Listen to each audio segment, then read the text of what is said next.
सर्वेभ्यो नमो नमः। आगच्छन्तु सर्वे अग्रे सरामः। इतः पूर्वं वयं सर्वे ध्वनिमतखण्डनं, रीतिमतखण्डनं, मम्मटखण्डनं, वामनखण्डनं इत्यादीनां विषयाणाम् अध्ययनं कृतवन्तः। वयं सर्वे अद्यतः, आज से लेकर, अब देखो, आज से विश्वनाथ जी अपने काव्य का लक्षण बताएंगे कि उन्होंने काव्य का लक्षण क्या कहा है। अभी तक उन्होंने सारे काव्य लक्षणों का खंडन किया है। मम्मट का उन्होंने दोष निकाला, ध्वनिकार में दोष निकाला, वामन में दोष निकाला, जितने भी आए सबका उन्होंने खंडन करते गए। नहीं भैया, इसमें गलती है, तो कह रहे फिर तत् किम पुनः काव्यम इति उच्यते। तो फिर काव्य का लक्षण क्या है? तत् किम पुनः काव्यम, काव्य है क्या? इति उच्यते, काव्य किसे कहते हैं? काव्य का लक्षण क्या है? तत् किम पुनः काव्यम इति उच्यते। तो विश्वनाथ जी कहते हैं वाक्यम रसात्मकम काव्यम, वाक्यम रसात्मकम काव्यम इति विश्वनाथ मते काव्य लक्षणम। कविराज विश्वनाथ मते काव्य लक्षणम किम? तु उत्तरमस्ति वाक्यम रसात्मकम काव्यम। तो कहते हैं तब फिर काव्य का लक्षण क्या है? फिर उस प्रश्न का उत्तर देते हैं। क्या कहते हैं? वाक्यम रसात्मकम काव्यम, रसात्मकम रसस्वरूपम, वाक्यम वाक्य को, काव्यम काव्य कहते हैं। रस स्वरूप वाक्य को काव्य कहते हैं, रसस्वरूप वाक्य को काव्य कहते हैं। रसस्वरूपम निरूपयिष्यामः। देखो आगे क्या कह रहे हैं विश्वनाथ जी, समझेंगे। रसस्वरूपम निरूपयिष्यामः, रस के स्वरूप का निरूपण निरूपयिष्यामः करेंगे। कहाँ करेंगे? तृतीय परिच्छेद में करेंगे। रसस्वरूपम निरूपयिष्यामः, इन्होंने क्या कहा? रस के स्वरूप का निरूपण करेंगे, लेकिन कहाँ करेंगे? तृतीय परिच्छेदे। तो हम लोग भी तृतीय परिच्छेद में उसका अध्ययन करेंगे। देखो अब क्या कहते हैं? रस एव आत्मा, रस एव आत्मा,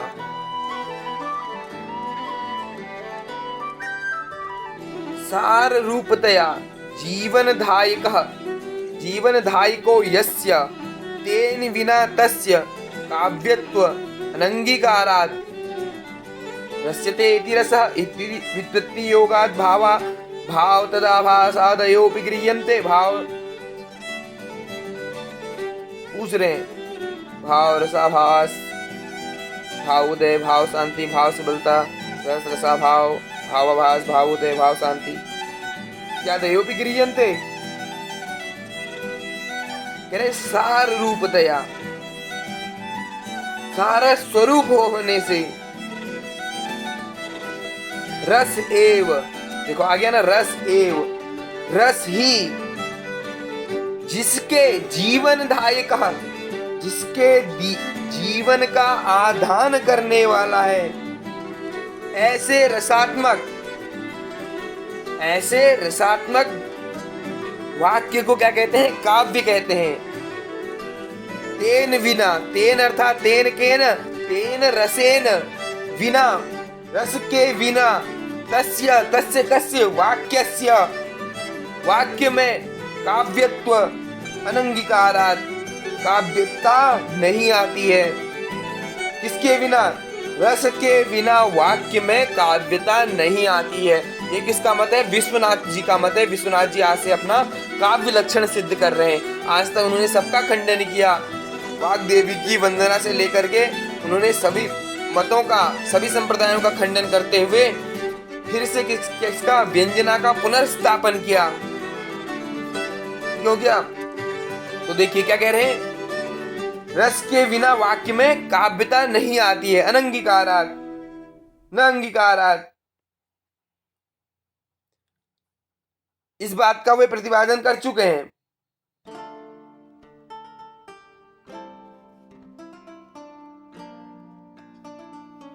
ठीक है, वाक्य के बारे में मैंने पढ़ा था ना द्वितीय परिच्छेद में। अब देखो रस किसे कहते हैं, तो कह रहे रस्यते ती रसः, जिसका आस्वादन किया जाता है। रस्यते आस्वाद्यते इति रसः, जिसका आस्वादन किया जाता है। रस आस्वादने इति धातो कर्म कर्तरि घै इति व्युत्पत्ति योगात्, अर्थात प्रकृति प्रत्यय विवेचन संबंधात भाव तदाभास भावोदय भाव शांति इत्यादि ये ते सर्वेपि गृह्यन्ते। तेषां सर्वेषां आस्वादन विषयत्वात् इति भावः। अस्तु अग्रे सरामः। तत्र रसः यथा।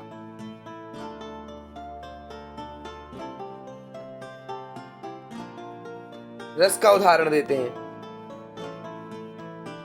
देखो क्या दे रहे हैं। साहित्य दर्पण बहुत ही महत्वपूर्ण ग्रंथ है, इतना जान लीजिए। बहुत ही महत्वपूर्ण, बहुत ही महत्वपूर्ण ग्रंथ है। बहुत प्रश्न पूछे जाते हैं इससे। और साहित्य दर्पण के जब रचयिता का ही जब आपको मत समझ में नहीं आएगा, तो फिर उनके मत से औरों का खंडन कैसे हुआ, उन्होंने क्या मत रखा अपना, वो कैसे समझोगे। तो कह रहे हैं तत्र रसो यथा, उनमें रस का उदाहरण देते हैं। रस क्या है, तो कहते हैं रस का उदाहरण देते हैं। कहते हैं शून्यम वास गृहम विलोक्य शयनाद उत्थाय किंचित् शनै निद्रा व्याज मुपागतस्य शुचिरा निर्वर्ण्य पत्युर्मुखम विस्रब्धं परिचुम्ब्य जात पुलकाम आलोक्य गंडस्थलिम लज्जा नम्रमुखी प्रियेण हसता बालाचिरं चुम्बिता शून्यं वास गृहं विलोक्य शयनाद उत्थाय किंचित् शनै। शून्यम अर्थात रिक्त, खाली, शून्य देख करके, वास गृहम अर्थात जहाँ वो सोई हुई नायिका है। शून्यम वास गृहम, उस वास गृह का, निवास गृह को, रिक्त अर्थात शून्यम अर्थात रिक्त, खाली देख करके, विलोक्य देख करके, शयनाद सोने से उठी हुई, उत्थाय सोने से उठकर, किंचित क्षण कुछ क्षण के लिए, निद्रा व्याज मुपागतस्य शुचिरा निर्वर्ण्य पत्युर्मुखम, अपने पति को देखती कि निद्रा व्याज मुपागतस्य अर्थात बहुत ही निद्रा में हुए, सोए हुए हैं ऐसा हुए जान करके, निर्वर्ण्य पत्युर्मुखम अपने पति को, मुख को देख करके, विस्रब्धम परिचुम्ब्य जात मुलकाम आलोक्य गंडस्थलीम, तो उसके वो गंडस्थल में चुंबन करती है। फिर क्या होता है, विस्रब्धम परिचुम्ब्य जात पुलकाम आलोक्य गंडस्थलीम लज्जा नम्रमुखी प्रियेण हसता बाला चिरम चुम्बिता। प्रियेण हसता, उसके जो कपोल हो गए वो क्या हो गए, एकदम प्रफुल्लित होने लगे, कपोल फलकम होने लगे। जात पुलकाम रोमांच युक्ताम, रोमांचित होने लगे। फिर उसको क्या हो गई, लज्जा नम्रमुखी प्रियेण हसता बाला चिरम चुम्बिता। तो यहाँ पे किसका वर्णन है, अत्र ही संभोग सिंगाराख्यो रसः, अत्र ही संभोग सिंगाराख्यो रसः। यहाँ पे क्या हो रहा है, तब हंसते हुए नायक ने बहुत ही समय तक उसका क्या किया, चुम्बन किया। इस पद्य में क्या है, संभोग श्रृंगार नामक रस है। देखो आगे क्या कहते हैं, भावो यथा महापात्र राघवानंद सांधि विग्रही का नाम, सांधि विग्रही के भाव का उदाहरण देते हैं। अब सांधि विग्रही किसे कहते हैं, तो सांधि विग्रही कहते हैं विदेश मंत्री को। मैंने आपसे कहा ना कि ये प्रश्न क्या नेट जीआरएफ के अंतर्गत आ सकते हैं। आपने वीडियो के पहले में देखा होगा कि क्या ये प्रश्न नेट जीआरएफ में आ सकता है इस बार। सांधि विग्रही किसे कहते हैं, तो कह रहे हैं देखो उन्होंने वो आगे एक पद्य देते हैं, देखो क्या कहते हैं, देखो कह रहे हैं यस्यालीयत सल्कसीम्नि जलधि पृष्ठे जगन्मण्डला दृष्ट्या धरणि नखेदिति सुतादिसः पदे रोदसी दृष्ट्यां धरणि नखेदिति सुतादिसः पदे रोदसी गोदे छत्रगणः सरेदसमुखा प्राणौ कलम्बासुरौ ध्याने विश्वमसावधार्मिककुलं कस्मैचिदस्मै नमः। क्षम्यताम्, बीच में थोड़ा गलत हो गया था। देखो क्या कह रहे हैं, विश्वनाथ जी कहते हैं अस्मिन पद्य, इस पद्य में क्या करा है उन्होंने, विष्णु के 10 अवतारों का वर्णन किया हुआ है।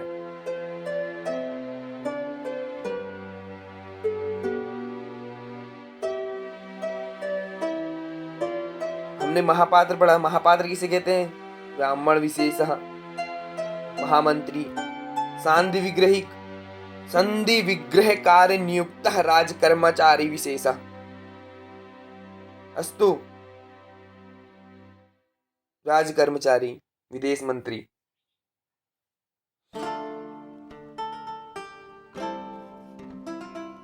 तो विश्वनाथेन उक्तम यस्य सल्कसीम्नि जलधि अलीयत, यस्य सल्कसीम्नि जलधि अलीयत पृष्ठे जगन्मण्डलम् अलीयत दृष्टायां धरणि अलीयत नखे दितिसुता अधीसः अलीयत। अर्थात क्या कह रहे हैं, यस्य अलीयत सल्कसीम्नि जलधि पृष्ठे जगन्मण्डलः, जिस मत्स्य के वलकल के अवयव में समुद्र लीन हुआ हो, मत्स्य अवतार की बात कर रहे हैं, जिस कच्छप की पीठ पर भूमंडल लीन हुआ हो, पृष्ठे जगन्मण्डल दृष्ट्याम धरणी, जिस वराह की दृष्टा दाढ़ में पृथ्वी लीन हुई हो, नखे दितिसुताधीशः, जिस नृसिंह के नख में दैत्यों का अधिपति हिरण्यकशिपु क्या किया गया हो, लीन हो गया हो, मारा गया हो, पदे रोदसी, जिस वामन के चरण में पृथ्वी और आकाश लीन हो गए हो,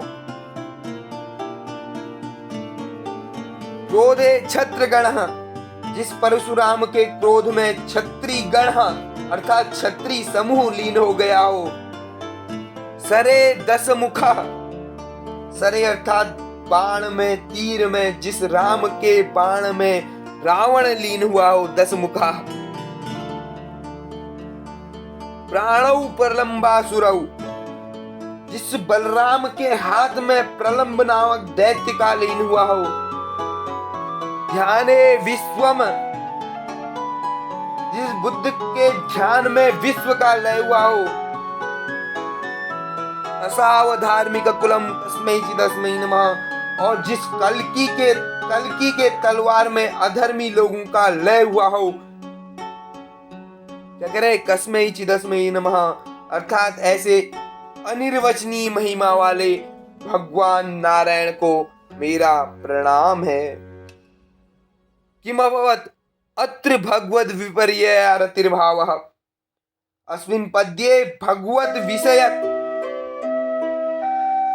रतेः व्यंग भवनात् भावकाव्यस्य उदाहरणम्, इदं भावकाव्यस्य उदाहरणम्। रसभाव, अब रसाभासो यथा, यहाँ से हम अग्रिम कक्षा में पढ़ेंगे। हमने रस का आभास पढ़ लिया, रस का अभाव पढ़ लिया ना, रस का भाव पढ़ लिया, रस भाव पढ़ लिया, अब रस भास पढ़ेंगे। रस भाव, देखो रस भास किसे कहते हैं, तो कह रहे रस भासो यथा। ये देखो, ये पद्य कुमार संभव का है। कुमार संभव किसकी है, कालिदास की। तो देखो रस का आभास कैसे होता है, रस भाव पढ़ लिया हमने, रस का भाव कैसे आता है, ठीक हो गया। रस का भाव आया नहीं आया। भगवत विषय, भगवान के प्रति उसका कितना प्रेम है, कैसे उसने एक श्लोक में भगवान के सभी अवतारों का वर्णन किया और उसके बाद क्या कहा, ऐसे अनिर्वचनीय महिमा वाले भगवान शंकर को क्या है, मेरा नमस्कार है। तो भगवत विषय क्या हुई, रति का हमको भाव हुआ। अब कह रहे रस का आभास कैसे होता है, देखो कह रहे कुमार संभव का पद्य लेते हैं, कहते हैं मधुद्विरेपः कुसुमैक पात्रे पपौ प्रियाम स्वाम अनुवर्तमानः श्रृंगेण च स्पर्श निमीलिताक्षीं मृगीम अकंडूयत कृष्णसारः अकंडूयत अकंडूयत अर्थात खुजलाने लगा। कौन खुजलाने लगा, तो कह रहे भौरा मधुद्विरेपा कुसुमैक पात्रे पपौ प्रियाम स्वाम अनुवर्तमानः, भौरा अपनी प्रिया का अनुसरण करता हुआ पुष्प रूप एक पात्र में पुष्प रस पीने लगा। उसी तरह कह रहे हैं श्रृंगेण च स्पर्श निमीलिताक्षी मृगीम अकंडूयत कृष्णसारः, उसी तरह कृष्णसार मृग स्पर्श से नेत्रों को मूदने वाली मृगी को सींग से खुजलाने लगा। मृगी अकुंडूयत कृष्णसारः गात्र विघर्षणेन, सींग से खुजलाने लगा। किसको खुजलाने लगा, मृगीम स्पर्श निमीलिताक्षी, मृगी की विशेषता क्या दे रहे हैं, स्पर्श से नेत्रों को मूदने वाली मृगी को, मृगी को अकुंडूयत खुजलाने लगा। कृष्णसारः, कृष्णसार कौन, मृग विशेषः। तो क्या कह रहे हैं, अत्र संभोग सिंगारस्य तिर्यक विषयत्वाद् रसाभासः एवं अन्यत्। अस्मिन् पद्ये मनुष्येतर तिर्यक जाते तिर्यक विपर्ययत्वाद् रसाभासः, अर्थात तिर्यक जाति में संभोग श्रृंगार का वर्णन होने से रसाभास हुआ। एवं मन्यत, इसी तरह अन्य रसों और भावों का उदाहरण समझ लें। ऐसा कौन कह रहे हैं, विश्वनाथ जी कह रहे हैं। जैसा आपने समझा ना, देखो इस पद्य में क्या हुआ, मनुष्य से इतर, मनुष्य की कोई जाति नहीं है, संभोग श्रृंगार रस का क्या हो रहा है, रसाभास हमको हो रहा है। एवं अन्य, इस तरह अन्य रसों और भावों के उदाहरण समझ लें। तो उन्होंने अपना काव्य लक्षण क्या दिया, वाक्यम रसात्मकम काव्यम, वाक्यम रसात्मकम काव्यम रस। बस इतना ध्यान रखना है। ये काव्य लक्षण किसका है, कविराज विश्वनाथ जी का है। अब आगे मैंने आपसे कहा था कि कुछ मैं प्रश्न पूछूंगा आपसे साहित्य दर्पण के बारे में, कि क्या ये प्रश्न इस बार की नेट जीआरएफ की परीक्षा में आ सकता है, क्या आपसे पूछे जा सकते हैं, ये प्रश्न पूछने योग्य है। तो मैं आपसे कुछ प्रश्न पूछता हूँ, आप उत्तर दे दीजिएगा कमेंट में। एक दो ही प्रश्न पूछूंगा, ज्यादा नहीं। साहित्य दर्पण पढ़ रहे तो साहित्य दर्पण की ही बात कर लेते हैं।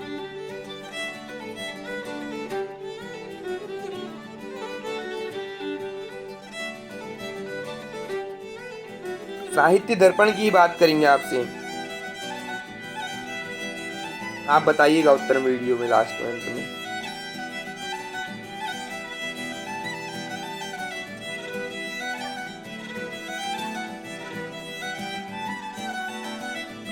देखो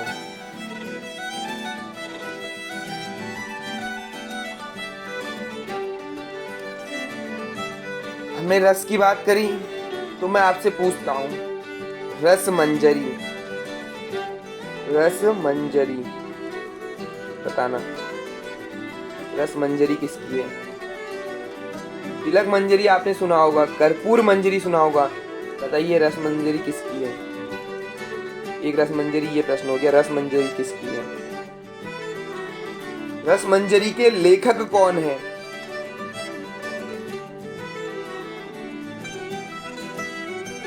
ये किस प्रसिद्ध विद्वान मिथिला के। इसके लेखक कौन हैं? जो मिथिला के प्रसिद्ध विद्वान के अनुज पुत्र थे। इनका काल 16वीं शताब्दी ईस्वी का मध्यकाल होना चाहिए। इन्होंने कई ग्रंथ लिखे थे जिनमें अलंकार शास्त्र से संबंधित 3 रचनाएं हैं, जिनमें से एक है रस मंजरी। तो रस मंजरी किसकी रचना है बताइए आप लोग। एक प्रश्न ये हो गया, सोचिए रस मंजरी किसकी है।